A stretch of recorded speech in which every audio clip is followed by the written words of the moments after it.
till I get up. Time is barely on our side. I don't wanna waste what's left. The storms we chase are leading us, and love is all we'll ever trust. Yeah, no, I don't wanna waste what's left. And on we'll go,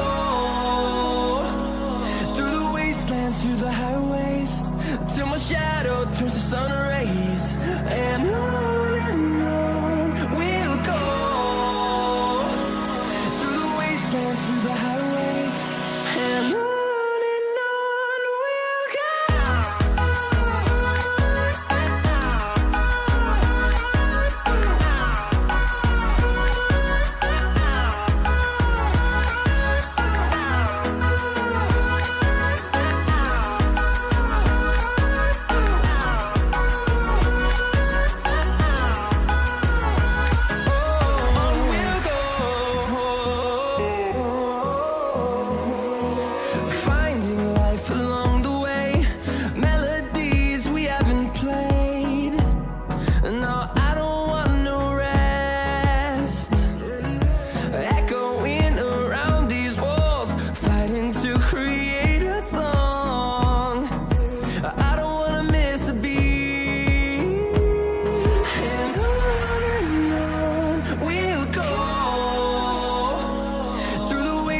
Through the highways, till my shadow turns to sun rays.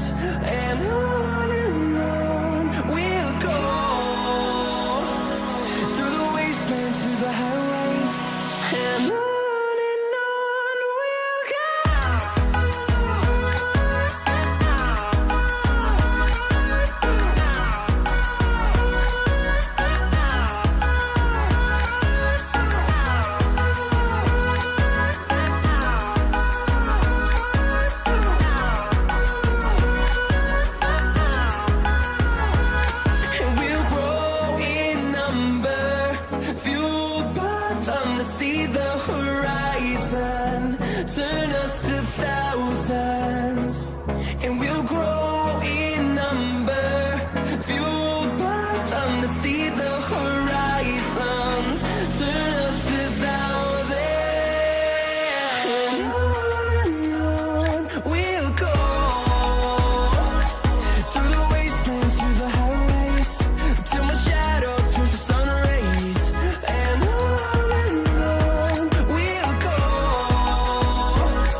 and I can see my own silhouette. I'm getting stronger, step by step. The clock is ticking, but there's no time for me. I've been flying from town to town, from London to Taiwan. I've been all around the globe trying to protect your soul. We are heroes tonight. We will fly above the sky. We are heroes tonight. Yeah. We are heroes tonight. We will fly above the sky. We are heroes tonight.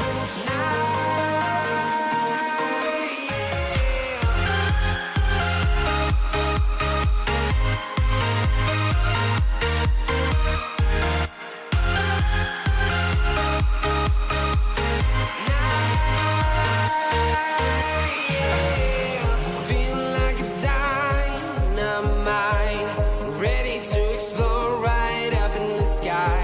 I need you to listen, I need you to hear, and don't show any fear. I've been flying from town to town, from London to Taiwan. I've been all around the globe trying to protect your soul. We are heroes tonight. We will fly above the sky. We are heroes tonight. Yeah. We are heroes tonight. We will fly above the sky. We are heroes tonight.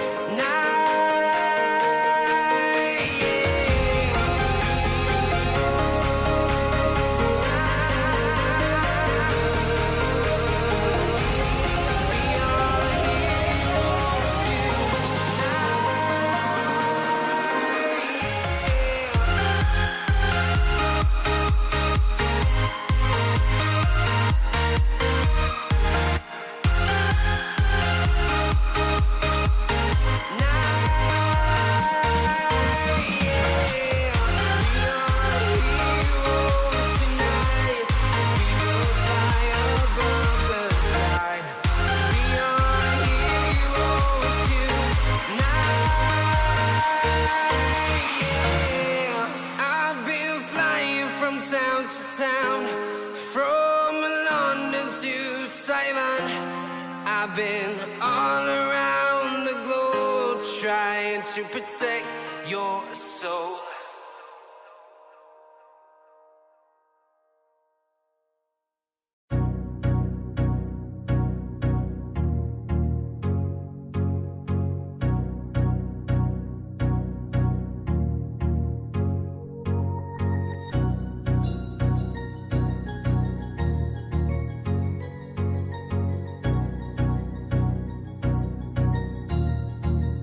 That's good.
shadows till I get up. Time is barely on our side. I don't wanna waste what's left. The storms we chase are leading us, and love is all we'll ever trust. Yeah, no, I don't wanna waste what's left. And on we'll go, through the wastelands, through the highways, till my shadow turns to sun rays. And on we'll go, through the wastelands, through the highways, and on we'll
Alright everybody, so here we are, and I think this should be the time when we should be just calling it a day. And having said that, let's have a quick look at the learnings today.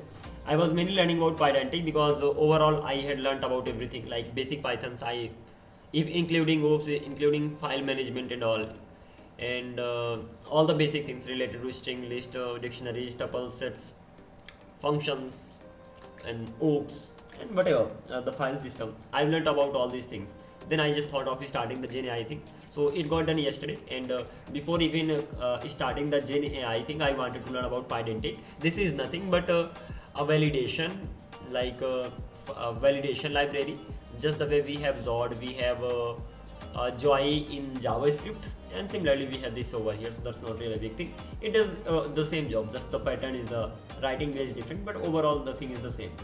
Okay, let's even especially when I talk about the intro, so you have to just simply install the base model. You can create a class using that. Inside the class you will just define the type of that. Okay, what should be the type of data, and that's it. You can just use that class. You will destructure everything that is inside that class. Ultimately you will create an object, and you can check whether that object follows all the types that you have created over there or not. So this is the first thing that I've done over here. So this is all about Pydantic intro, nothing else. You have to just simply import a class called base model, and that user class, whichever kind of type you want to create, that particular class will actually extend that base class, and then inside that you can define the types, and that's it. Once the types are defined, then you can just create the instance of that particular class, and inside that you can unpack the data, whatever type of data you have.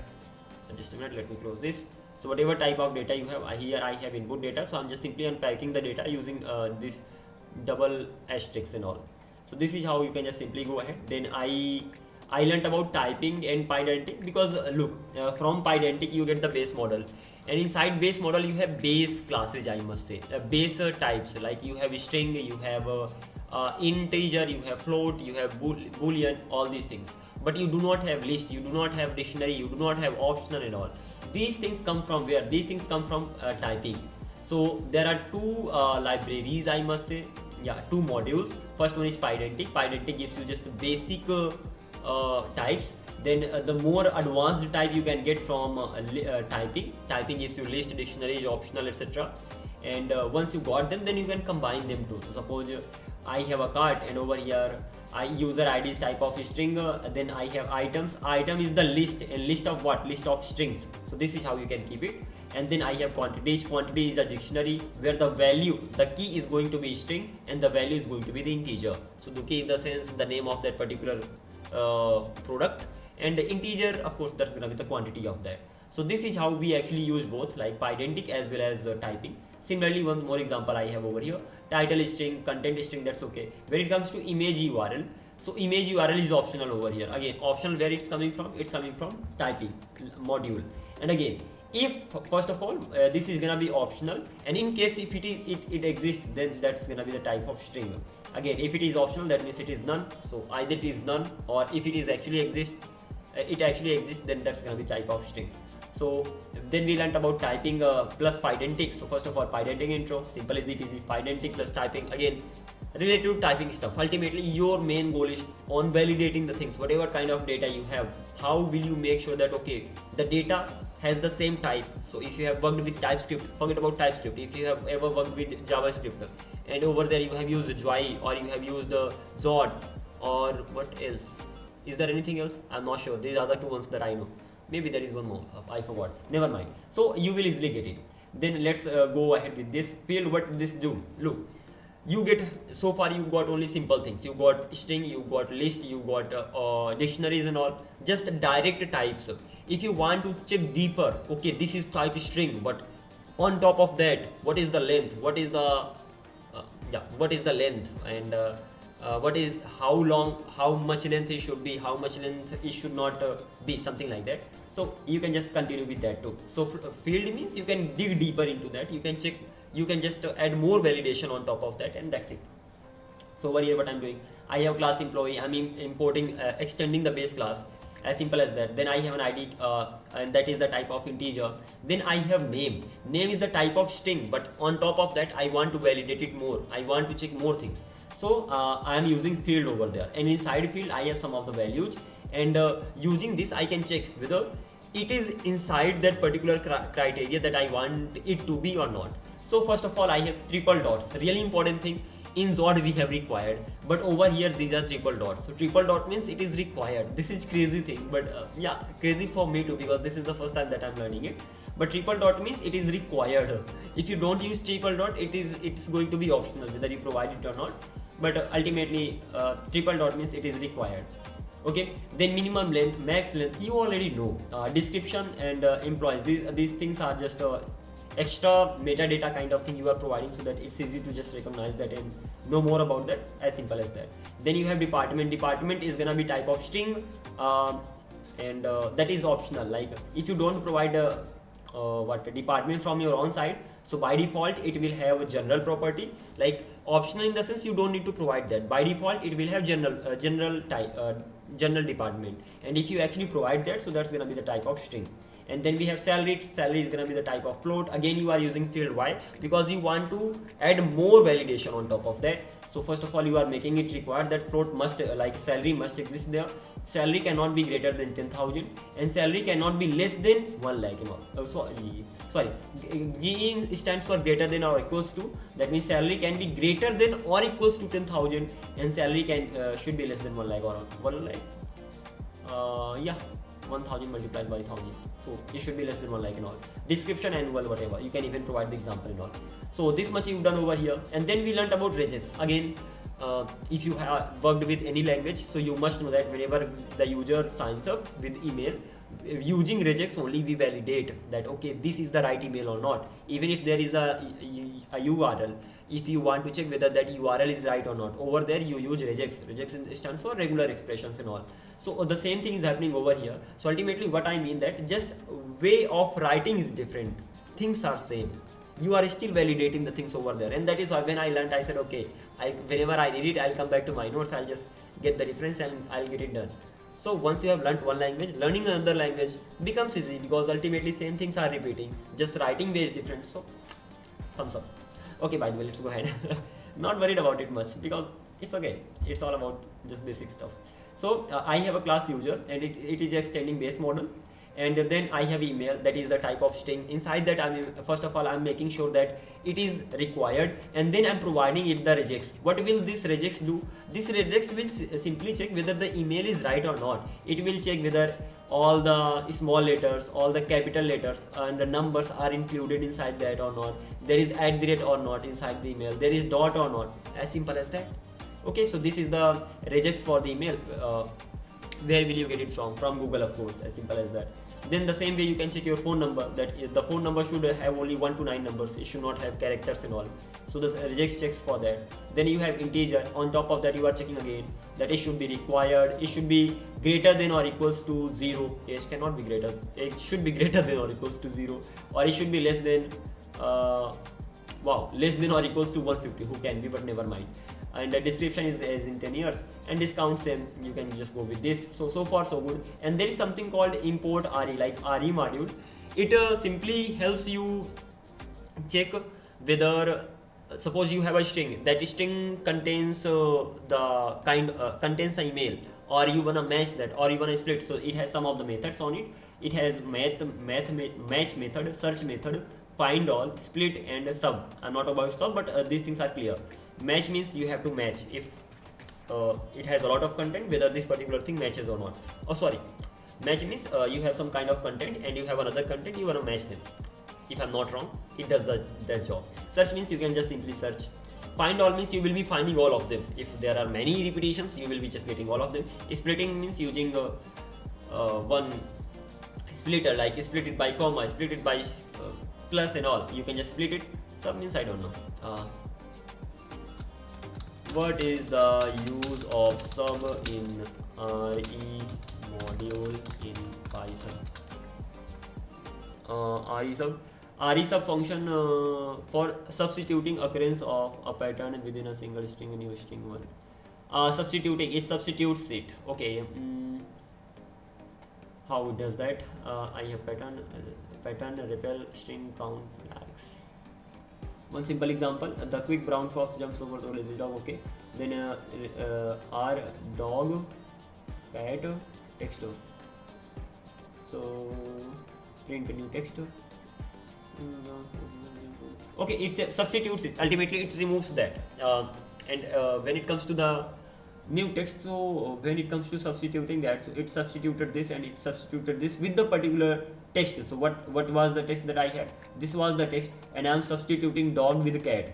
So the quick brown jumps over the dogs over here. Okay, substituting in the sense replacing it, like not even replacing it, changing the place of that, exchanging, as simple as that. Replace dog with the cat, replace cat with dog, just like that. So this is all about substituting, so it does that too. And again, if you just know this, Google and get it done. So this is how it's done over here. So ultimately we learned about field only, and lastly we learned about field validation. There are decorators inside the class. The thing is that so far what you have done, you have used pydantic to check normal things, you have normal types, you have used pydantic plus typing to check a little advanced types like dictionaries, lists, optional. Then you have used field. It is used for all. Field in the sense you want to add more validation on top of the current validation. Okay, and then there is something called field validation. What is the use of this thing? Let's even check this thing out. So when it comes to a field validation, it does the same thing. It checks whether the length, like just like field, it simply checks that. But the thing is that using this, there are two types of decorators. First one is a field decorator, field validator decorator, and second one is model validator decorator. So using this, you can just using field validator, you can validate only single field. When it comes to model validator, it can validate many fields at the same time. Okay, so this is the thing. So what exactly you are doing here? First of all, you are importing field validator. Once you got that, this is the validator, this is the decorator that you are using, and you will have to give it the field name, exactly what field you want to validate. So I want to validate username. Couldn't we validate just with the field? We could have done that. Why are we doing it? This is also one of the ways, as simple as that. Okay, over here you can even raise proper errors. Okay, using field validator you can raise proper errors, and when you were just simply using field, you had just simply one option, just validate it directly. Okay, so it's just like that. So I created a function, it gets CLS. Again, this is the class method, so that is why it has a CLS as a parameter over here. Don't worry about it, it just simply gets it by default. The way instance methods get self by default, similarly class methods get CLS by default. Okay, I hope you know that. And then it simply gets the value. What is this value? The value of this username. And once it got the value, it simply checks whether it is less than 4 or not. The length is less than 4 or not. And if length is greater than less than 4, then I'm simply gonna be saying that it cannot be less than 4 and all. At the end, you have to return that particular value that you get, because if you don't return it, it will never know that okay, it succeeded or not. So if you actually want your validation to be ultimately, if once you return, then only it gets confirmed that okay, the validation succeeded, and that is under the criteria that you have, whatever criteria of that particular field. Never mind, I'm not getting the exact word. And then similarly you have sign up, same thing you are doing over here, but there's only one thing, you are using model validator. Model validator means it will check all the fields at the same time. So first of all, again you will be creating a function. Inside that you will be using CLSS. Don't worry about this. This gets it by default. It does nothing over here. It is used for getting the methods or class values fields of the class. Using this you can get that. Then we get all the values. Once we get all the values, using dot notation, we can get all the values. We can just run the validation and all, whatever we want to do. And at the end, if you find some errors, simply raise the errors right now. So the way I'm raising the error over here, you can raise the error. If you have raised the errors and checked everything, then at the end return the value, so that it can be sure that okay, first of all you have checked it, you have checked all the things, and at the end of the day you are returning it. As simple as that. Once you return it, only then it gets confirmed that okay, the validation succeeded, and now you don't need to worry about anything and all. So that was it actually that I actually learned today. The thing is that even if you are doing it, suppose you are a coder, of course you are a coder. So when you code, at that time, after learning something, try to explain to yourself, maybe in front of a camera or maybe on a YouTube video, that doesn't matter. But if you actually explain, it becomes crystal clear. Seriously, I've done it. Today I was learning about what was that? I was learning about 10 stack query. Of course I'm talking about JavaScript. So 10 stack query and use form hook on Next.js, and server actions and zoo stand and Zod, and I was trying to make to do application using all these ones. That's not done, that will be done tomorrow, but it got so much confusing that it was so hard to understand. Then what I did at the end of the day, once I got done with learning, I just re-explained everything to myself and of course in the video, and then everything got clear. So it does the job. Just do it and you will be surprised to see the result. By the way, that was it in today's live now. I hope there is somebody here. There are 3 people. Thank you very much for being here. I really appreciate that. That was it. I hope you learned something or the other from here. And this is how we will be. Soon I will be learning about GenAI. So I will be letting you know exactly what all I learned, how you can integrate the things and all. I want to learn about GenAI so that I can add those features in a website and get the stuff done. But all those things are gonna be done in further coming days. For now, that was it. Now I'm gonna be catching up soon. Take care and have a great night ahead. See you soon and sweet dreams. Bye bye.